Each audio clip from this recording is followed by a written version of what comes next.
Good morning, good afternoon, good evening, a good whatever time you find yourself on this channel right now.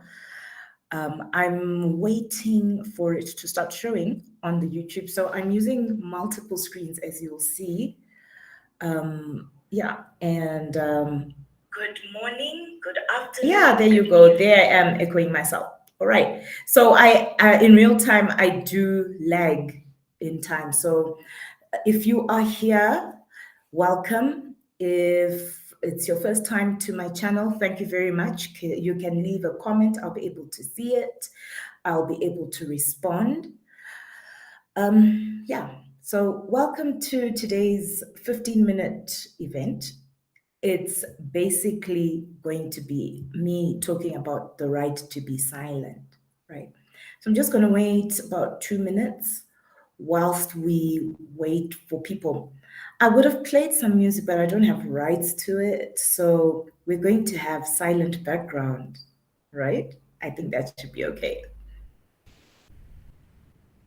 So if you're joining now, please do join. I see I was slightly late because I'm using a management system. Hi, hello, styled by Mazi. I know who that is, but I think she's protecting her, her privacy, right? So I will start now because I literally have 10 minutes left. Okay. So you have the right to remain silent. Anything you say or do may be used against you in a court of law. I think you've heard these words before in a movie, an American movie, probably. I've never heard it in like a Niger movie or Bollywood movie or Korean movies. So they're called the Miranda rights. I think Miranda rights are an American thing. They might be imitated in Africa. I'm not sure. I've never been arrested, thankfully. But I've thought about that statement a lot. You have the right to remain silent.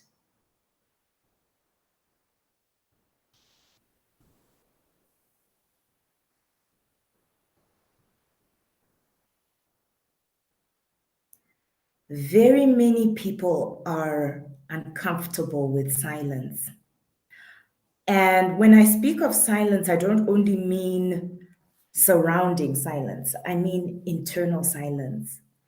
But when was the last time you sat with yourself in silence? And when I mean sat with yourself in silence, I mean even your thoughts, quietening them down and saying, I'm just going to listen to silence.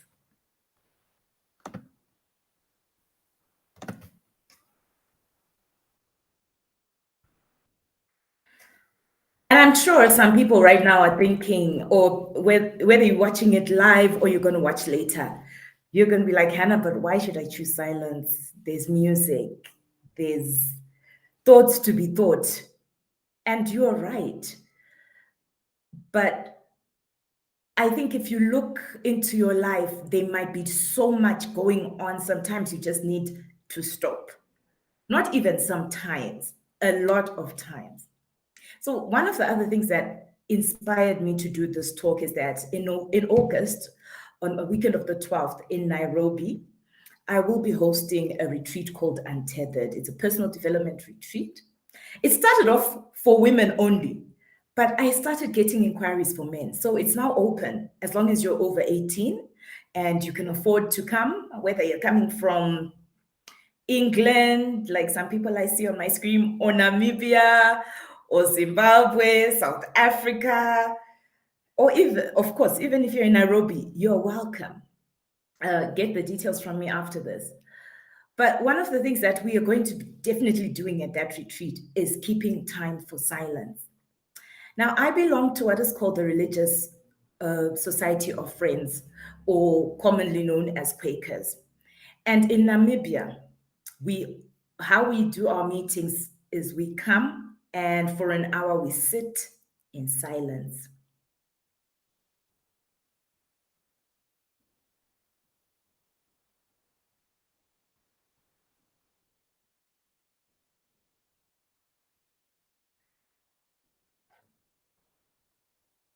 Yes, that sort of silence for an hour.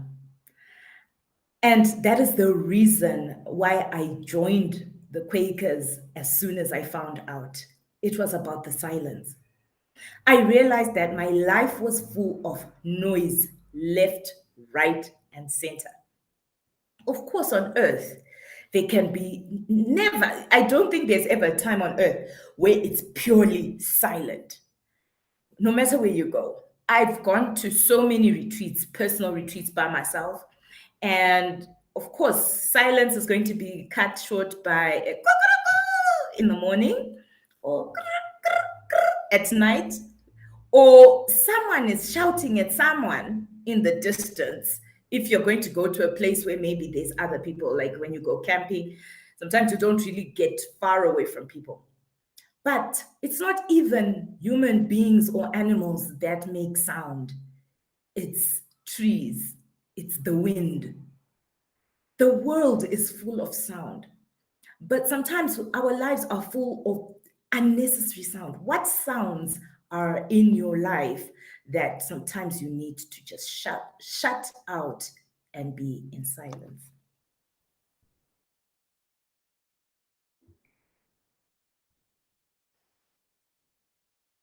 Right now, other than my voice, I want you to identify the noise around you. I stay in a relatively quiet street, but every 1 minute, 2 minutes, I hear transport, and especially this time of day where the buses are dropping off kids. I can hear buses coming and out, in and out. And being in Nairobi, in Africa, once in a while you hear a cock crowing. I don't know, any time of the day. They don't just go in the morning like what we grew up thinking. It happens throughout the whole day. But are these noises bad noises? There's some other noises that happen in there. Yes, in this head wrapped head of mine, there are some noises that are constantly there. Negative thoughts, especially negative thoughts. Pessimistic. When I say negative, I'm talking about, hey, today I'm looking puffy. My skin. Hey, my nothing positive. And then pessimistic is when I have nothing to look forward to in the future. Is this worth it? Will anyone come to my life? Do people even care? Why am I talking about silence? No one cares about that. That's pessimism. And those noises are internal. So, yes, you might have external noises. Maybe right now you've got a toddler, a child, teenagers, adult kids who are mama this, daddy this, sister, brother, uncle, auntie, money. The loudest noise is about money, isn't it?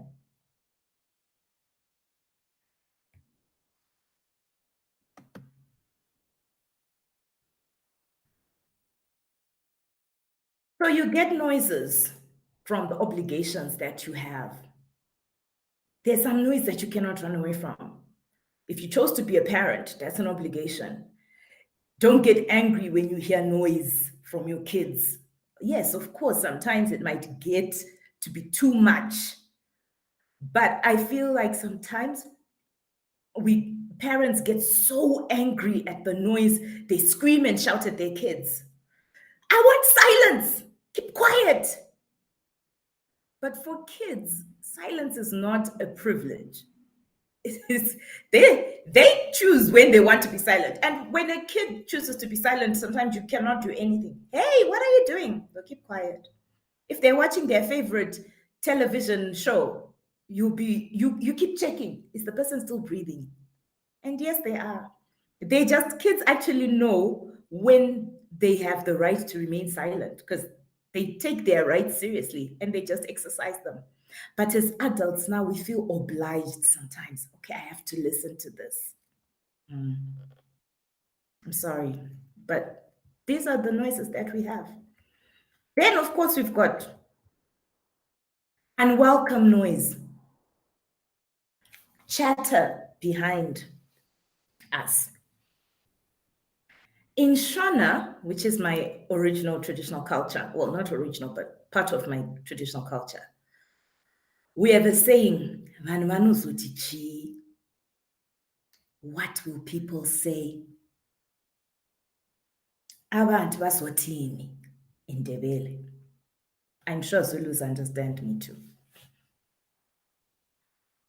Is that noise really welcome? Do we want to hear it? It's there, whether we like it or not. It's unwelcome, but it's there.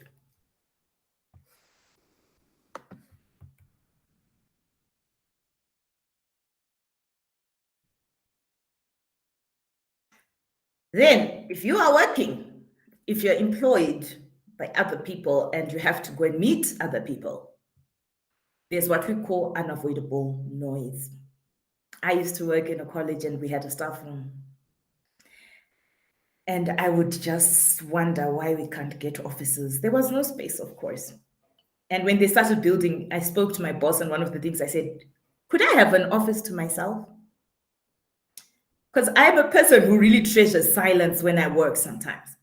But my silence is not 100% most of the time. I want silence from people chatter, but I want music or background music somehow.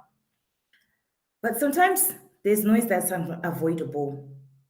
You just have to sit there whilst you're listening to your workmate.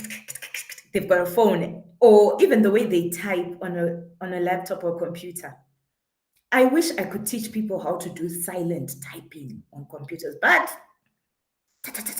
sometimes they can't even help it. The computer itself is just loud and noisy.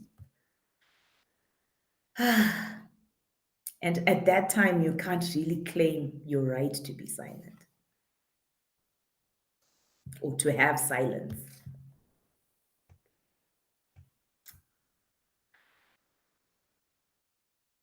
My friends who are parents always say, actually, even for today's meeting, I've got a cousin who said to me, well, I hope the kids will be sleeping so that I can listen to your live about silence.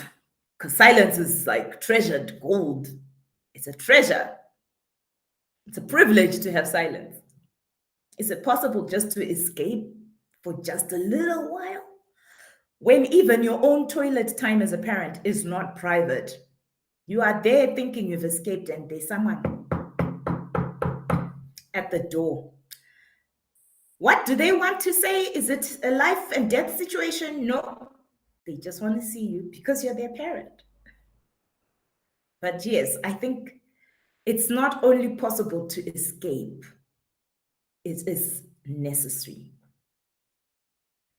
Whether you do it through coming for a retreat or just going out, finding a spot somewhere and just sitting in silence, it's not just a privilege, it is necessary.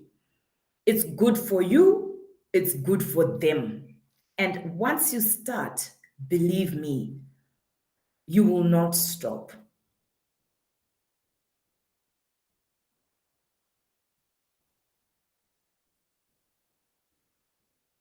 And when I say you will not stop, I don't mean you are going to sink into the realms of silence. No.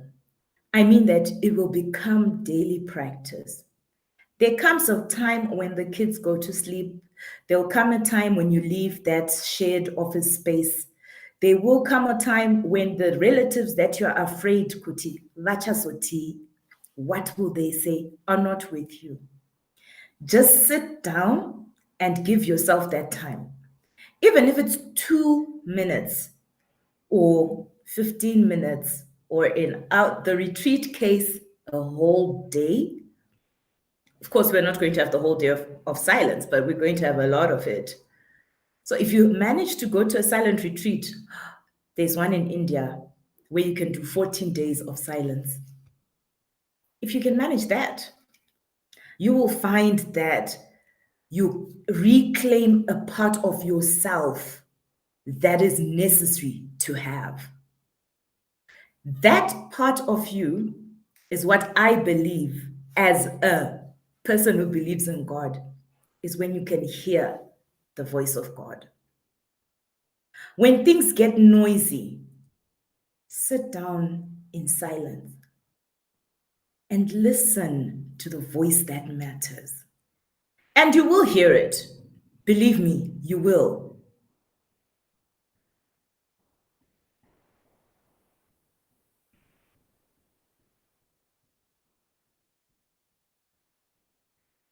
It is my sincere wish that after this video, you might start conversations about silence. Share it with your friends. Do it with other people. Actually, you can actually start a habit with your kids, with your husband, with your wife, your best friend. Just say, can we sit in silence? Sometimes we also sabotage our own right to be silent by talking too much.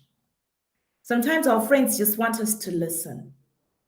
They want us to sit down with them, like Winnie the Pooh would sit down next to Eo when he was feeling sad and just be there. Because your right to silence can also create space for others to be themselves. So there's so many advantages of silence.